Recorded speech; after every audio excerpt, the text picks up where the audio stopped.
What's up, everybody? Welcome back to the Timeless Movie Podcast, episode number 141. My name is Victor Vasquez.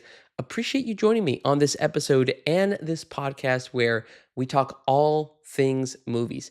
Anytime a new movie comes out in theaters or in streaming, we'll discuss it on this podcast. We'll break it down first for non-spoilers. That way, if you haven't seen the movie, you'll get a good sense and idea as to what the movie is about, as well as some pros and cons. That way, if you wanted to check it out, you could.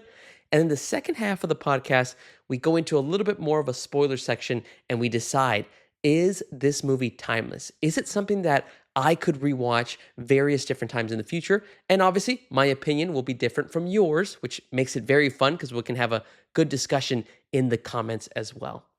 Now, before we jump into this week's episode, I did want to highlight Timeless Movie Podcast is available on all platforms like Spotify, Apple Podcast, and YouTube. Go check us out on all of those platforms. Leave a comment on YouTube, leave a comment on Spotify, leave a review on Apple Podcast. Would love to hear your guys' thoughts and feedback on the podcast in order to make sure that it gets better and better every single time we come out with an episode. Now, speaking of episodes, I did want to call out that episode 140 of the Timeless Movie Podcast is available on all platforms. And on that one, I ended up having my brother Omar join me to talk about Superman, DC's newest film, the start of the DCU. A lot of talk in regards to everybody's either enjoyment or dislike of this new Superman film. Listen to episode 140. That way you can hear me and my brother's thoughts. And again, in the comments, let me know what you thought. Do you agree or disagree with our opinions on whether we think Superman is timeless? All right, that's enough housekeeping for now. Let's dive into this week's episode in which we are talking about A24's newest film, Eddington. This one is directed by Ari Aster. It stars a lot of great actors like Joaquin Phoenix, Pedro Pascal, Emma Stone, Austin Butler, just to name a few. Little background as to why I want to check this out. Surprisingly, I did not see a lot of trailers for this movie. I think I saw a couple in the last couple of months in 2025. But again, for me, A24 has enough great movies and films and stories that I'm going to give it a shot every single time. Some of them might be hits. Some of them might be misses. You know, a couple of the misses have been Opus, and I want to say another film, well, Death of a Unicorn, and then a couple of hits. Warfare was great in this year's list of films. And so wanted to give this one a shot. I only saw, again, a couple of different types of highlights about what this film might be about, but again, didn't pay too much attention because I was all in. And then Ari Aster's been a really great director in the last couple of years, coming out with films like Midsommar. You had Hereditary, you had Beau is Afraid, all these different types of styles of films. Hereditary being one of the scariest movies that I've ever seen. So that's a little bit of background as to why I wanted to check this out. Now let's go ahead and segue into the non-spoiler section. Let's give a little bit of an overview as to my thoughts after watching the film Eddington. Okay, after leaving the theaters and watching Eddington, I gotta say that I had a good time watching this movie. This film is a mix and a blend of so many different types of tones and genres. Sometimes you'll be laughing at what some of the characters are saying or the situations that they're in. Other times you'll be in a very intense scene filled with drama and almost feels a bit like a Western in a way, where you have these two characters, an unstoppable force meets an immovable object kind of situation, where you have these two characters that just are on opposing sides and neither wants to budge. And then towards the end of the movie, you have an action thriller. You have a lot of different sequences that just are pulled from an action movie, and a lot of different types of tense situations end up coming up. But all of that, all of the mixing and the shifting of tones and genres, it just works in this movie. So props to Ari Aster and the rest of the team that made Eddington, because they were able to pull off a really cool type of a modern movie. And why I say modern is because it actually deals with the 2020 situation of COVID-19. And so it feels very familiar, obviously, to everybody that experienced that moment in life.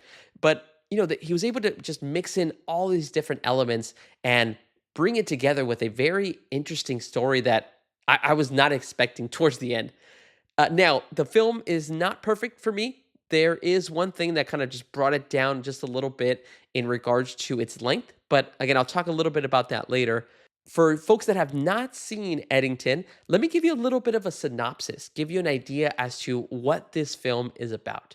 So, Eddington is a fictional city in New Mexico, and you basically get dropped into this story right in May of 2020. So, the pandemic is already underway, and we actually just get put into the city of Eddington when the mask mandate has now been put into effect. And the first character that we get introduced to is Joaquin Phoenix's Joe Cross. He's actually the sheriff of this little town, and he is opposed to this mask mandate. You immediately see him go up against a couple of cops who ask him to put his mask on. He is not anywhere near anybody in the town. He's actually in his car. And so you kind of get the gist as to what his character might be like just by him not wanting to put on his mask. You then get to see his opposition in Pedro Pascal's character, Ted Garcia. He's actually the mayor of this small town, and he is the one enforcing everybody to put on the mask. Even though nobody in the city currently has the virus of COVID 19, he still wants to protect everybody. And so that's where you kind of see the conflict initially of this movie. And it gets so intense that Joe ends up deciding to run for mayor. He feels like the town is not being run in the right way by Ted Garcia. He feels like there's a lot of different types of areas and people that are being impacted because they don't want to wear masks. And so he thinks it's the best idea to go ahead and run for mayor. And not only does it come from a decision of him being wronged in that way within the town and being told to do something he doesn't want to do, it's also social media. It's also the things that are going on around the world. And those kind of things end up kind of almost influencing Joe to make that decision of becoming mayor, saying these certain things, running his campaign against Ted Garcia. And then, just it gets very combative between the two men.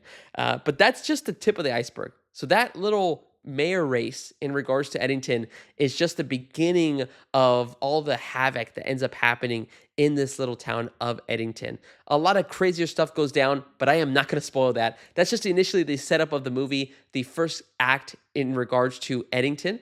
But I definitely want you guys to experience it on your own, and that way you can kind of go through that crazy roller coaster ride of this film. Overall, I thought it was a good watch. Again, I enjoyed my time watching it.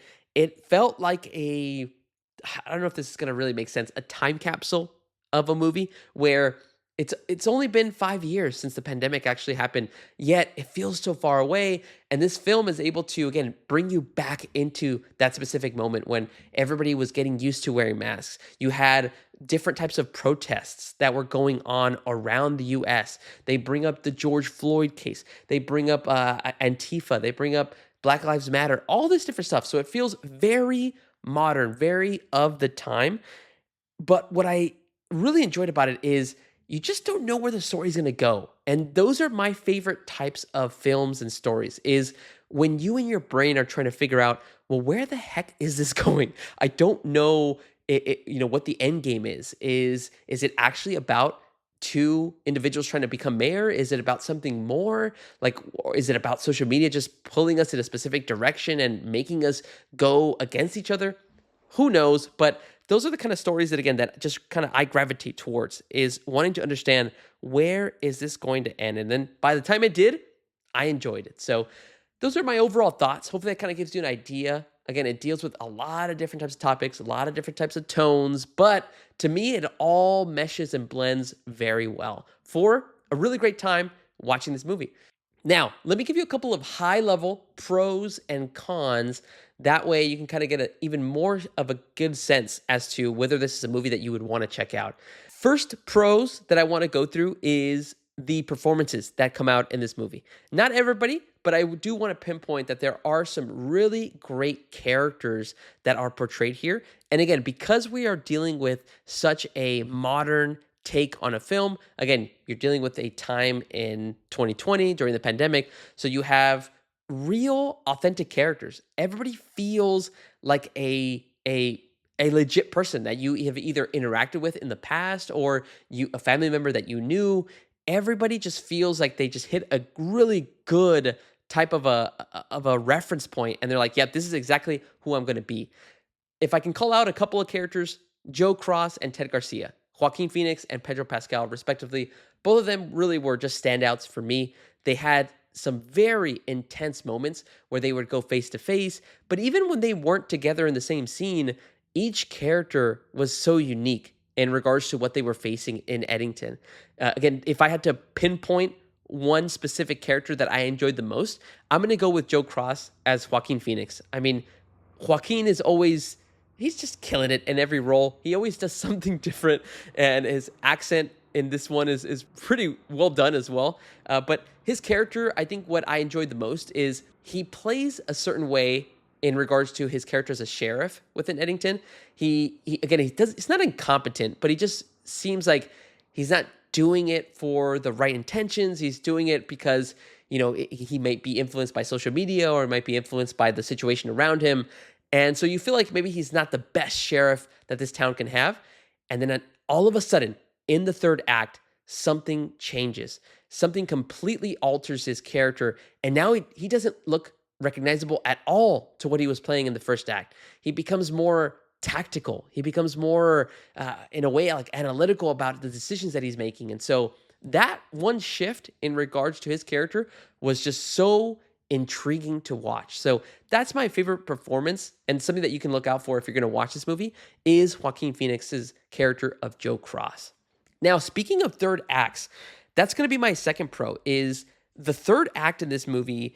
It just did not register for me. Like, I was not really looking at this specific film and thinking, okay, well, it seems like the first two acts are setting up just a campaign race between Joe and Ted. That's all this really is. I don't know where this is going to go. And then all of a sudden, something happens, a incident that puts Joe in a particular situation where now it automatically shifts from being a drama, a Western, into an action movie, a thriller movie. Now it becomes people trying to investigate the city of Eddington and figure out who did a specific action. Again, I don't want to say too much because I don't want to spoil anything, but it's such a shift that, I don't know, to me, the way that Ari Aster was able to pull that off was just really immaculate in the way that it just transitioned. It immediately got me where, through the first two acts, I was enjoying the movie. I was having a good time. But this third act, man, my eyes were locked into the screen. I could not get enough of every single scene. And what was cool is that every scene in the third act just kept building on top of each other, getting even more intense. And again, I was just eating up every single scene. So that's my second biggest pro. Okay, and then the last pro that I have is the cinematography and some camera shots that were just really executed in a great way.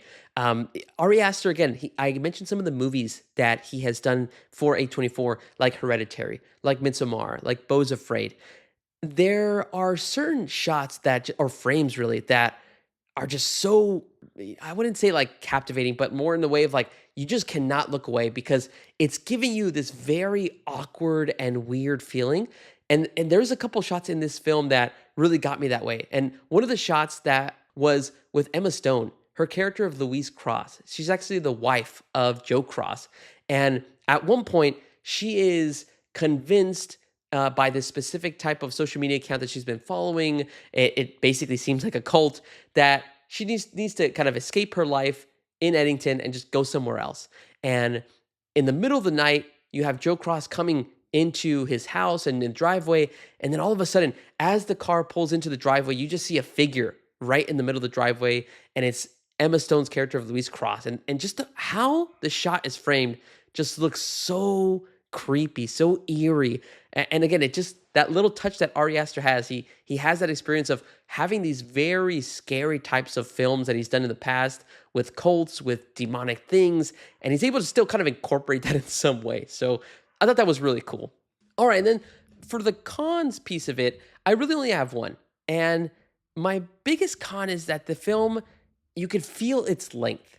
And the movie's not long. It's only 2 hours and 25 minutes. Yet, I don't know, something about the movie just felt like it dragged on a little bit too long. There were certain parts in the third act, although I loved it, you felt like, okay, is it going to end here? No, it didn't end. Oh, maybe it's going to end here. Nope, it didn't end either. And so there was a couple of moments that I felt like where I thought the movie was going to reach its conclusion, but it really didn't. I also felt like the first act and the second act also had a couple of things that maybe could have been cut. Again, I'm not going to get into too much detail as to what specific items, but that's just the feeling I got is that the movie it feels longer than it should be. I kind of wish it could have sped up a little bit more and get to that really awesome and amazing third act. But I might be in the minority in regards to that con. Let me know in the comments if you have seen the film already, if you agree or disagree with any of the pros and cons that may have brought up. All right, those are all of my high level, non spoiler thoughts. If I had to give a recommendation, I would say that this movie is it's a good watch. Again, I feel like if you are a big fan of Ari Aster, if you love Joaquin Phoenix's work, Pedro Pascal, Emma Stone, Austin Butler, Luke Grimes, so many people, if you're interested in any of these people's work, go check out this movie in theaters. I think you'll have a good time. If you're like me, I'm not too much of a fan of like, when it deals with, very modern things sometimes. Like there's a big message on social media. There's again the COVID-19 pandemic. There's, what a city might go through in regards to dealing with trying to bring in different corporations. It just deals with a lot of different stuff that is just very modern. I'm okay with that kind of stuff. But for me, it just doesn't work. And so if you're not really a big fan of those types of topics, or again, maybe you're not a big fan of Ari Aster or any of the individuals that I mentioned of their work, then maybe this might be a better streaming movie for you as well. All right, those are all of my high level thoughts, non spoilers. Now, let's go ahead and dive into some spoilers and move over to the timeless section. Are we on this Timeless Movie podcast going to consider Eddington a timeless movie? Now, I want to be very clear. This is just a personal opinion. I definitely feel like I'm going to be in the minority in regards to this movie. I feel like a lot of people are going to love this one. This might be people's favorite movie of the year. Again, I'm really bad at feeling the pulse as to what certain movies are going to be like. But again, if you have not seen Eddington and you do not want to be spoiled, please jump out of the video now and then come back. That way you can hear my full thoughts and my opinions on whether this film is timeless. All right, let's go ahead and answer this important question. Is Eddington timeless? Can I see myself rewatching this movie various different times in the future? In my personal opinion, after watching it once, I will say that Eddington is not timeless for me. Biggest reason, I kind of teased it in the non-spoiler section, it is the runtime and how it just feels like there's a couple of areas that we could probably cut to just make it speed up a little bit more. Now, I understand why they may have included these aspects into the movie. One of them being the character of Vernon, who is this kind of cult leader in a way, and he's played by Austin Butler. I totally get his inclusion in this movie. He's basically some of the content that ends up influencing Louise in order to just leave her husband and leave her home and just start something fresh. And so I get the purpose of that, but there's a specific scene where Vernon actually comes to visit Joe and Louise at their home. And, although a really good scene because you feel that tense feeling and the tense moments of like, what the heck is this guy going to do? But I don't know. I just looking back at the movie, I feel like that could have just been cut, or you could have just included it in more social media clips. That way, it kind of again shows the fact that social media has played such a big part in our society. But I don't know. There's things like that, things in the first and second act that I would have just cut in order to just speed things up, to just get to more of the intense and the awesomeness of the third act.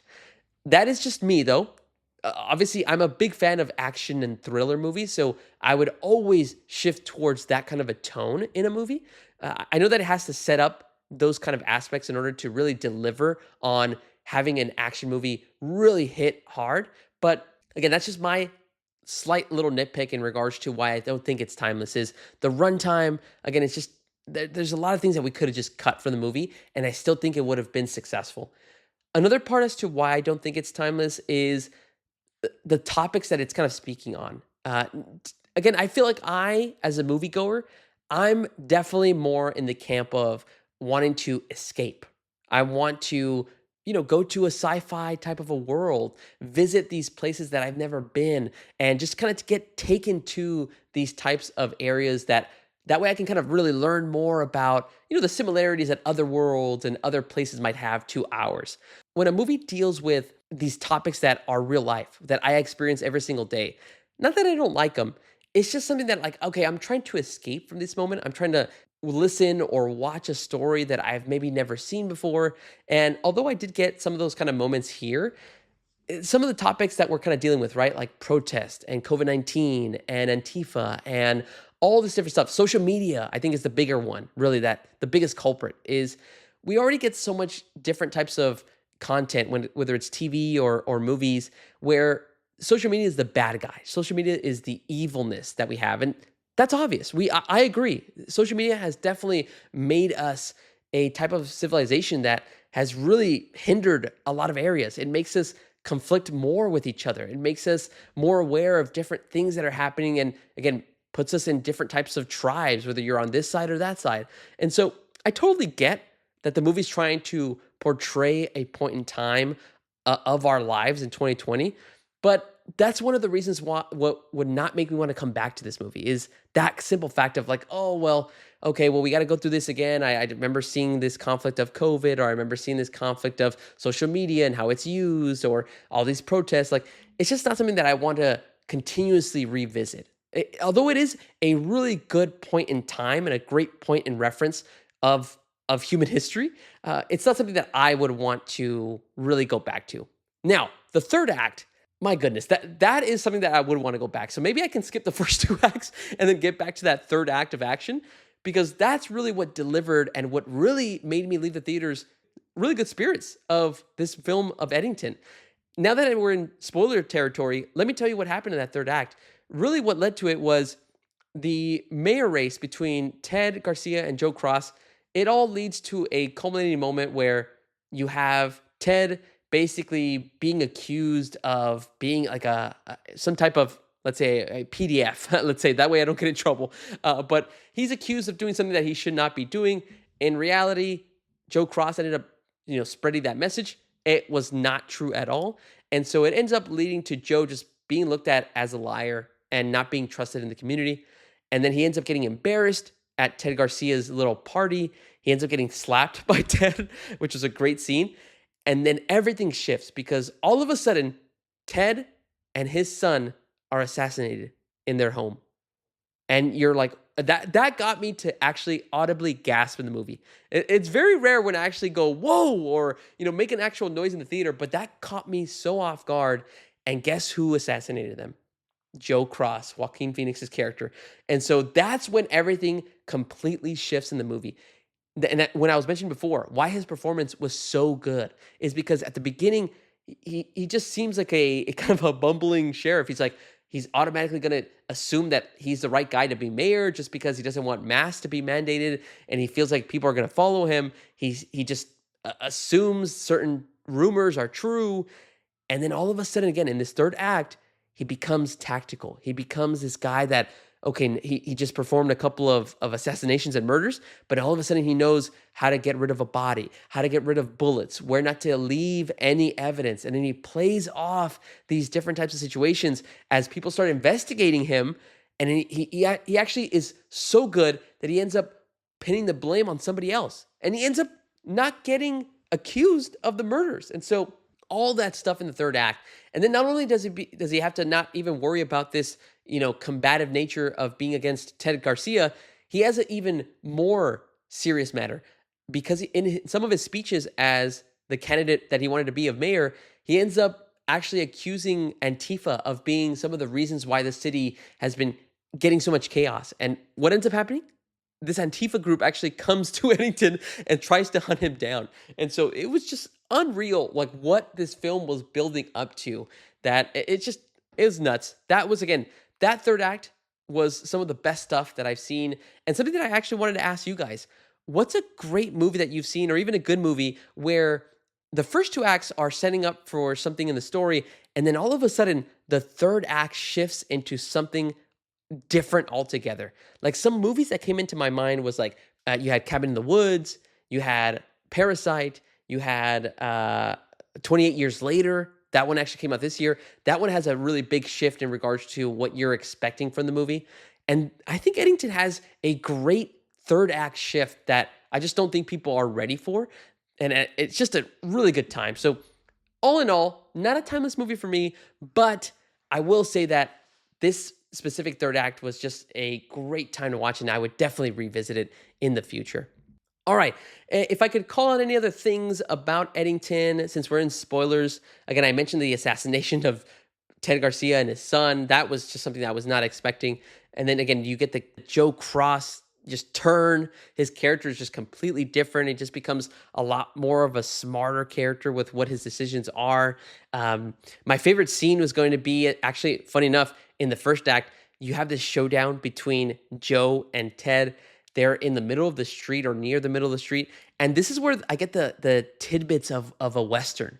It feels like you have these two characters, and even the music that kicks in feels a little bit like a Western, but I don't know, just a very interesting way that they were able to kind of pull off that type of a vibe in regards to this movie. So that was, again, my favorite scene is just the showdown between Joe Cross and Ted Garcia as he ends up deciding to try to go for mayor. What else? I think that's mostly it. So those are just kind of the things that I wanted to call out. I've already kind of rambled long enough, but always like to end it in this way, guys. Those are just my opinions, my thoughts on this movie. I really want to hear from you, though. What do you think of Eddington? If you've been listening so far and you've been spoiled, I would hope that you've already seen the movie. And if you have, let me know down below. Do you agree or disagree with me? Do you agree that, like, some of the thoughts around, like, some of the modern takes on this movie might bring it down a little bit, especially if you want to rewatch it in the future?